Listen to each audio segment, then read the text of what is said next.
हिंदी साहित्य के प्रश्नोत्तरी। पहला, आचार्य रामचंद्र शुक्ल जी का हिंदी साहित्य का इतिहास सबसे पहले किस नाम से प्रकाशित हुआ? हिंदी साहित्य का विकास नाम से। ये पहले हिंदी शब्दसागर की भूमिका के रूप में 1929 में लिखा गया। साहित्य का इतिहास क्या है? इस पर शुक्ल जी के विचार। प्रत्येक देश का साहित्य वहाँ की जनता की चित्तवृत्ति का संचित प्रतिबिंब होता है। तब यह निश्चित है कि जनता की चित्तवृत्ति के परिवर्तन के साथ साथ साहित्य के स्वरूप में भी परिवर्तन होता चला जाता है। आदि से अंत तक इन्हीं चित्तवृत्तियों की परंपरा को परखते हुए साहित्य परंपरा के साथ उनका सामंजस्य दिखाना ही साहित्य का इतिहास कहलाता है।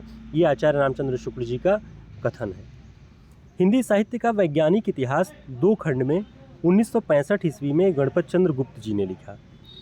हिंदी साहित्य का आदिकाल 1952 ईस्वी में आचार्य हजारी प्रसाद द्विवेदी जी ने लिखा। हिंदी साहित्य की भूमिका 1940 ईस्वी में आचार्य हजारी प्रसाद द्विवेदी जी ने लिखा। ये बहुत महत्वपूर्ण प्रश्न है, इसे आपको ध्यान में रखना है।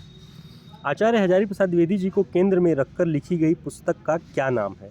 व्योमकेश दरवेश।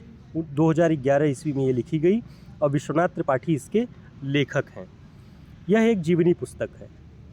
कलम का मजदूर नामक प्रेमचंद की जीवनी के लेखक कौन हैं? मदन गोपाल।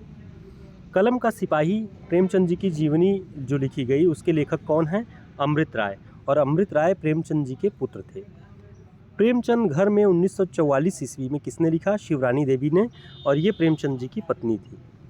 आवारा मसीहा 1974 नामक पुस्तक जो जीवनी पुस्तक है वो किसने लिखी? किसकी है? शरदचंद्र चटर्जी की। इस पुस्तक के लेखक विष्णु प्रभाकर हैं। भारतेंदु हरिश्चंद्र शीर्षक जीवनी किसने लिखी? ब्रजरतन दास ने। कुआनो नदी किस कवि का कविता संग्रह है?